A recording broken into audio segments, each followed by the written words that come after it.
All right, we're back here once again on good old KQCK Radio, heard exclusively worldwide on KQCK.com. Costa Rica, America, Mexico, Chile, Canada, England, you name it. I guarantee you we're on there somewhere, and we are glad to have you back here once again. We are rocking the mic. My name is Brian Shank. Across from me, Joe C. How you doing, Joe? I'm doing great. You know, we got a great interview lined up here. We're always happy to bring some of the biggest stars in the music business to us, and we're very honored and very pleased to have my next guest on the phone, Mr. Richard Marx. Mr. Marx, Richard, how you doing today, sir? Hey, guys. How are you, man? Excellent. Fantastic. Thank you for joining us today on this fine Tuesday afternoon. My pleasure. You know, Richard, before we start the interview, I have to say something. You and I were talking off the air a moment ago, and, you know, you and I, you may not know it, but you and I are pretty much neighbors, and I'll tell you why. I was born and raised 37 years of my life before I moved out here in Gurnee, Illinois. Wow. And you, of course, are from Highland Park, Illinois, and Yeah. I used to work for a small radio station in Highland Park. It was called WEEF AM 1430, a Leviton Communications radio station. Right there. I didn't even know there was a radio station. Yeah, it was right next to a doctor's office. It was very small. Wow. Yeah, but it was an AM station, and like I always say, with AM radio, you either get it or you don't. And it was just kind of cool because Highland Park, obviously, you know, we're Midwest guys, and we know what that was like. And a little trivia question for you, Richard, if you can. Can you name one other famous person besides yourself who was from Highland Park, Illinois? From Highland Park, Illinois. I don't think Billy Corgan's from Highland Park, is he? No, not Billy Corgan. I'll give you a hint. It goes back a little to like the 60s and 70s. He was a TV dad on a very popular sitcom. Tom Bosley. Not Tom Bosley. You're close. Oh, Robert. he's from Chicago. He's Tom from Bosley. Chicago. Yeah. Robert Reed is from Highland Park, Illinois. Played Mr. No Brady. kidding. Yeah, on the Brady Bunch. Wow. I Did didn't not know that. You didn't know that. You were supposed to give me the Die a happy answers man first, knowing Brian. We should have done a Jeopardy thing. I should have said Robert Reed and then have him give it Right, in the right. form of a question. So Who is Robert Reed? that's right.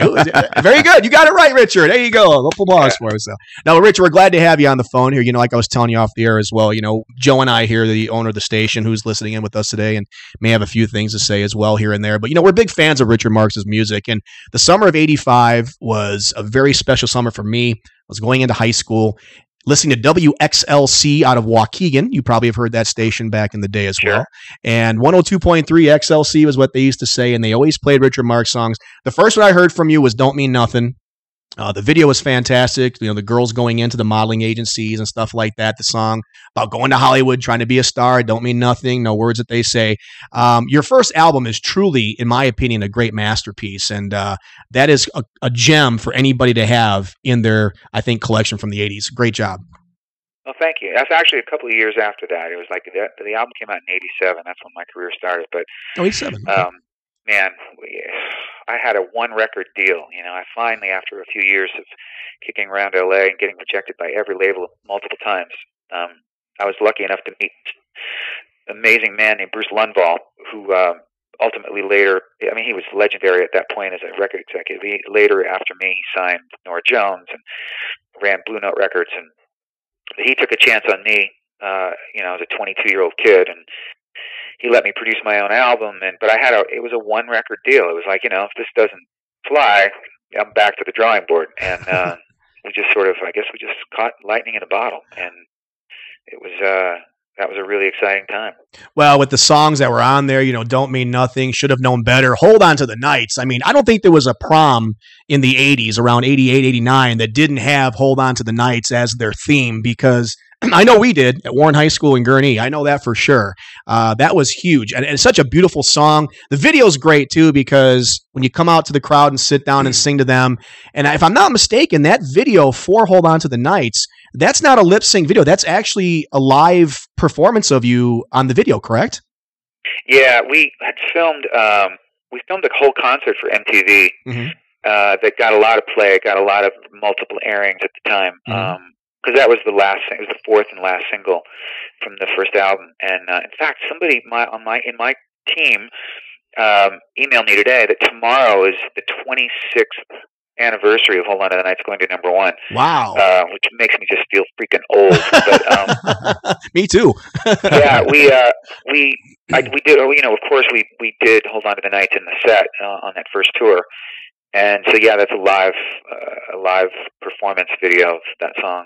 Yeah, and that's amazing too, because a lot of bands who do live performances, they don't sometimes always get so close to the song that's on the disc or the record or whatever. And when you hit that last note at the end, we go, oh, you know, that one, of course. Yeah. It just sounded like right from the record. That's how good it was. And I know I've actually, a friend of mine, and I got to make sure I tell this, because if I don't, he'll say, why didn't you mention this?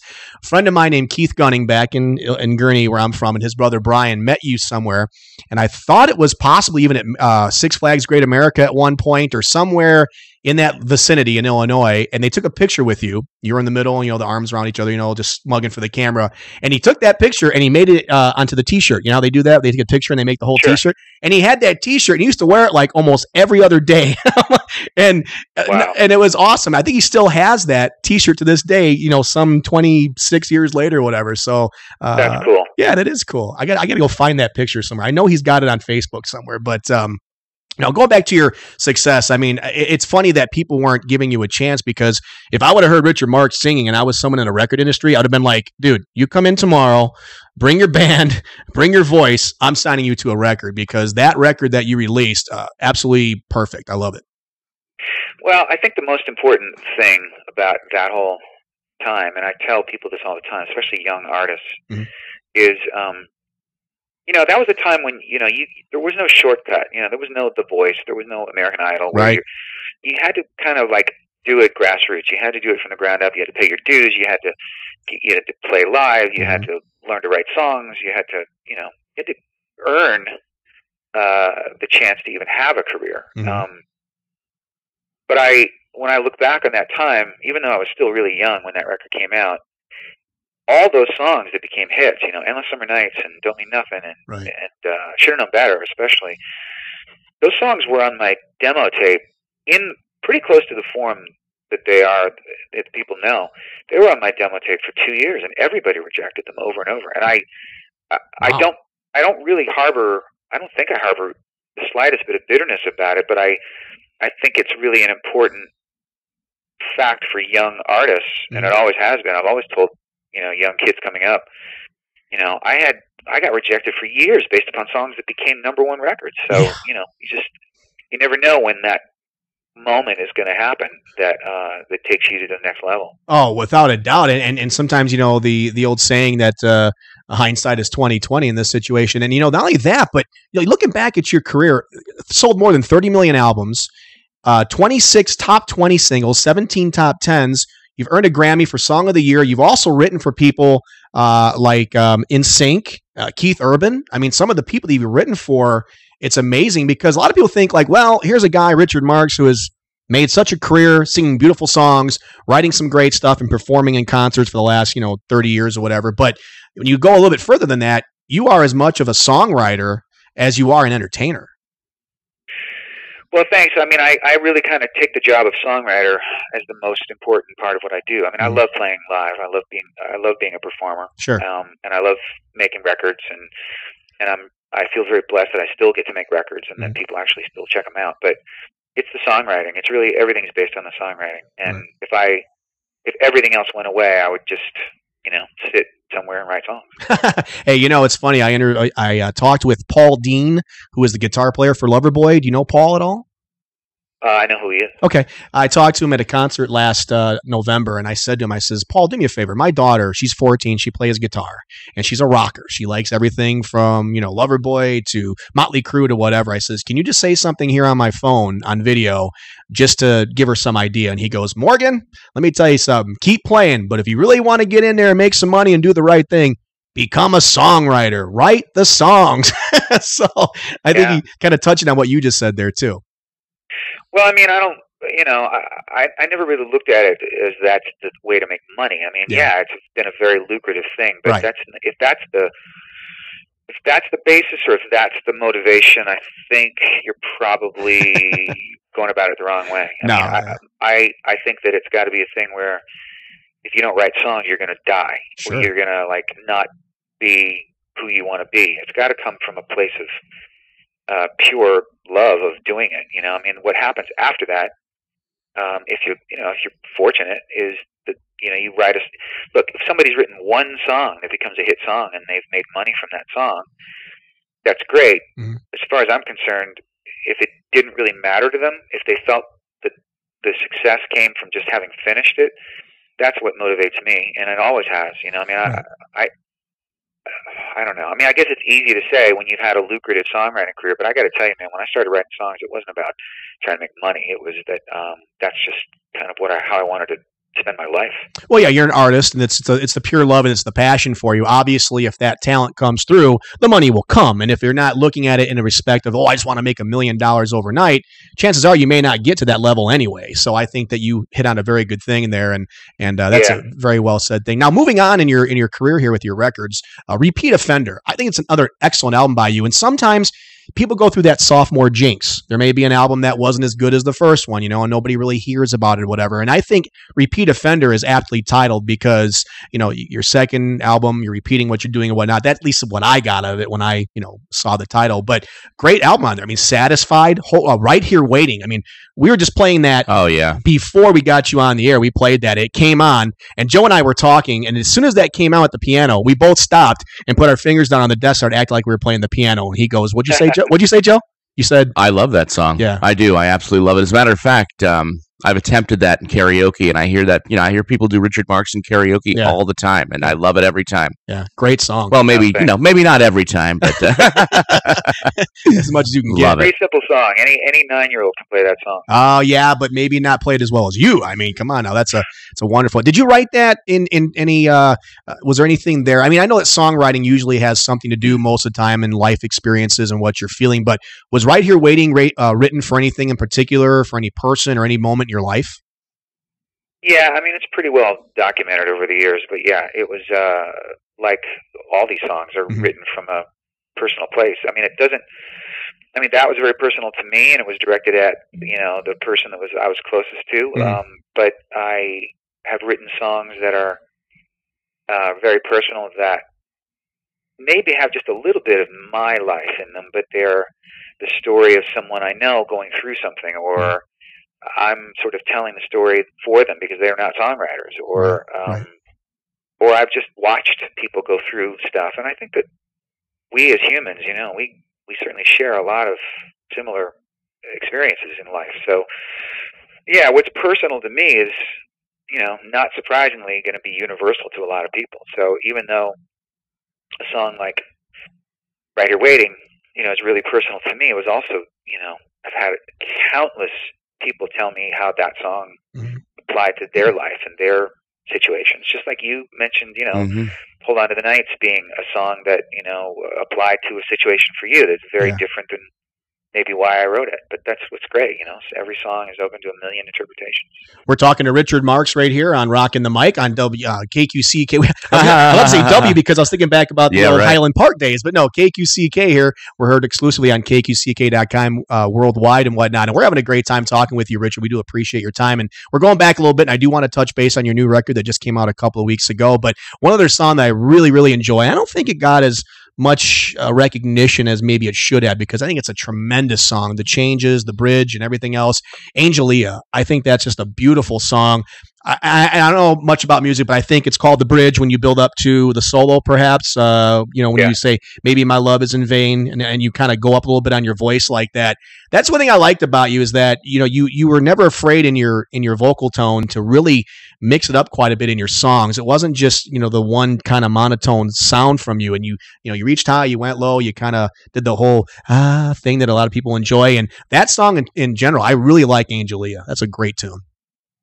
Thanks. No, it's actually one of my biggest hits. It was a top 5 single off the second album. So well, it's a very big hit. I guess what I meant by that was not that it wasn't actually a big hit for you. I just think that a lot of people may not put that in the top 5 in terms of songs that they know by Richard Marx. You know what I'm saying? Because, I mean, obviously the other ones I think got a little bit more of a popular feel. But Angelia, yeah, please. And please go on. I didn't mean to cut you off there, sir. I'm sorry. No, it's one of my favorites, too. It's certainly I think it's my favorite production off of the second album.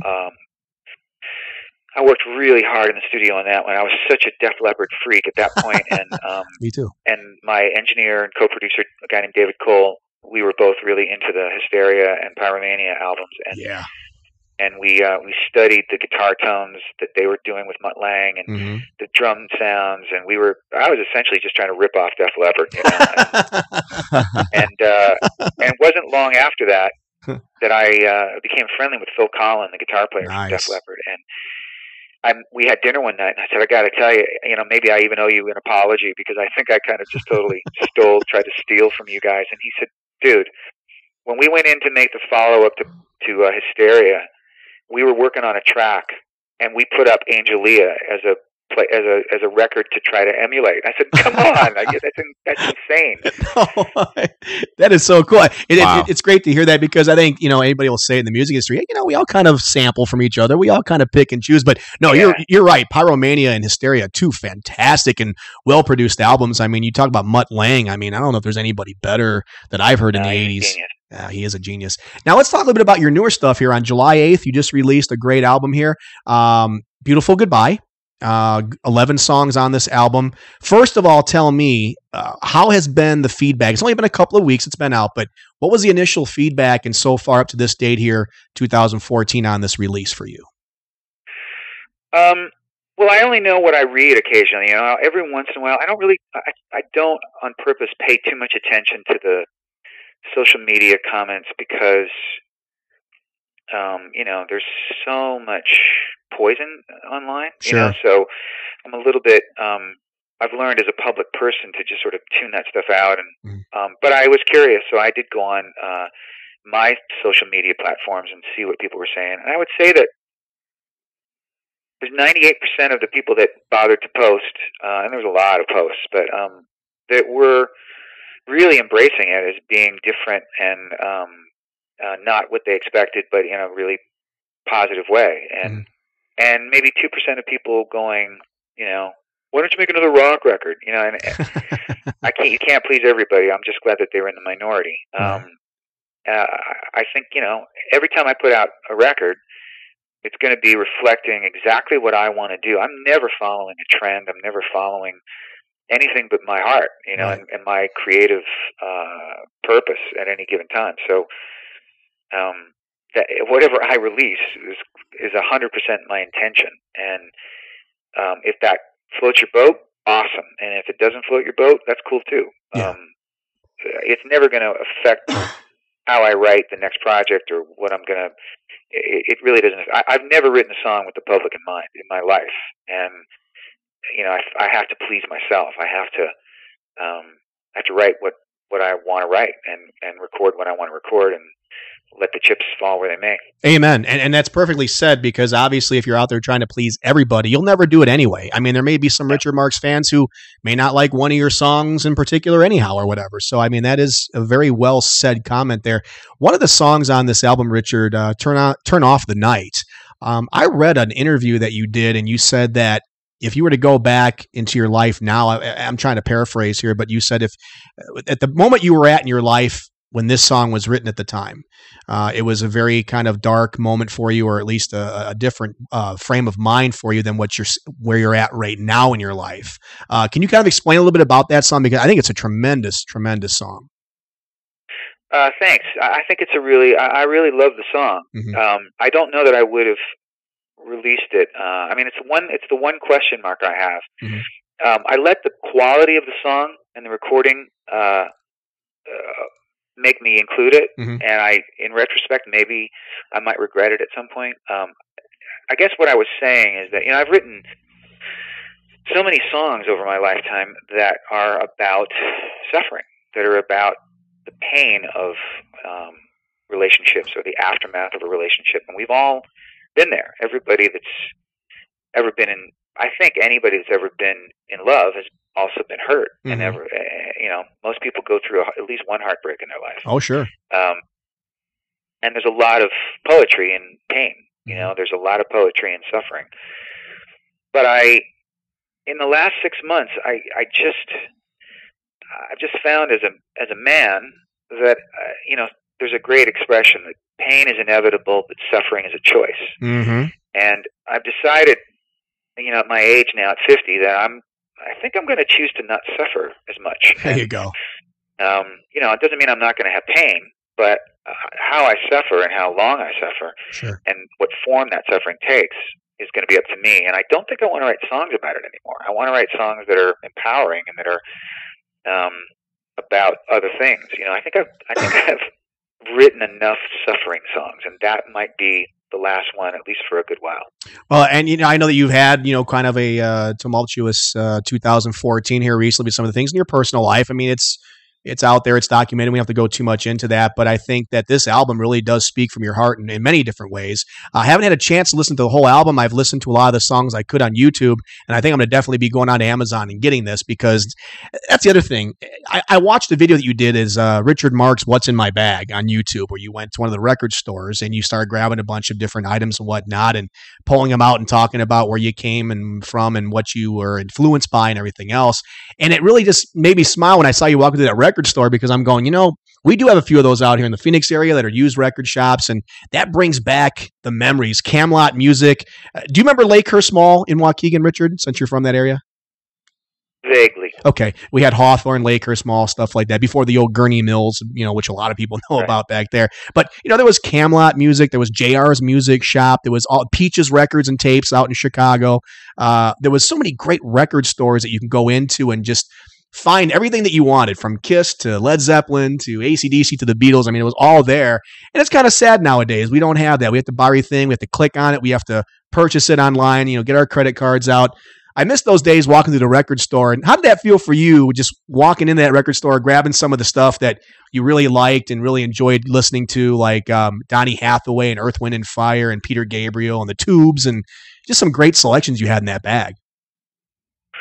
Well, I don't know that I feel about it the way you do. I mean, I'm not terribly wistful about it in a sad way. I mean, Yeah. I am. I'm just glad that I had these incredible experiences of being so excited about new music coming out and waiting in line to buy the record, because you had to get there early or else they would sell out of it. You know, I remember going to record shops and them being out of the record. You know, not having it. You have to wait a week or two for them to get another shipment.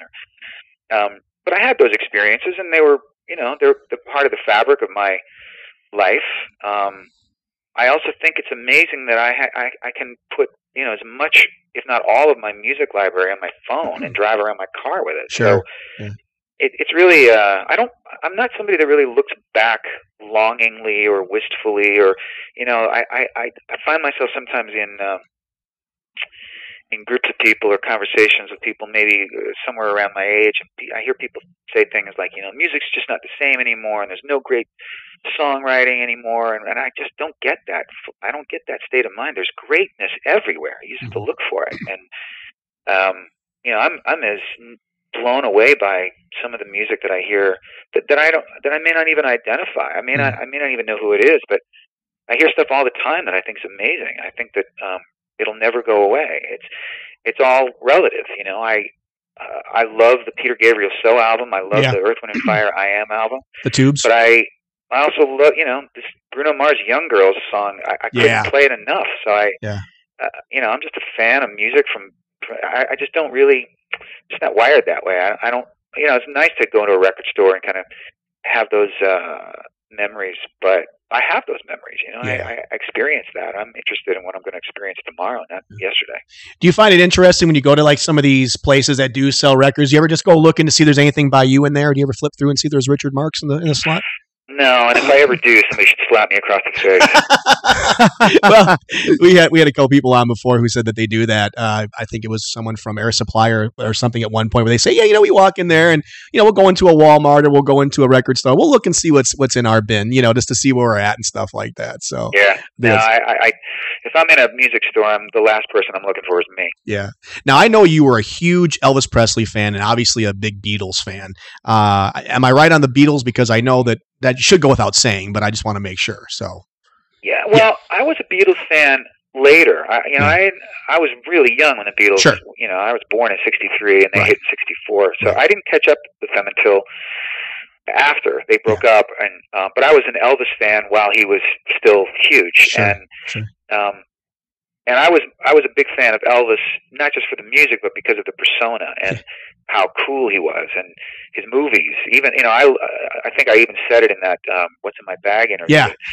I used to watch Elvis movies like they were, you know, Schindler's List quality. Saving Private Ryan. Yeah, but I caught up with the Beatles really more later when I started thinking about being a songwriter, because the song catalog and the songwriting was just so incredible. It's to this day. I mean, it's just like it's a master class in songwriting. So yeah, I'm a huge Beatles fan, and I've gotten to work with Ringo and write songs with him in the last few years. I toured with him a few years ago, and I've gotten to know him, and he's just a total gentleman. And there's a guy, man, he's 72. I think he's 72, or maybe even older than that, 73.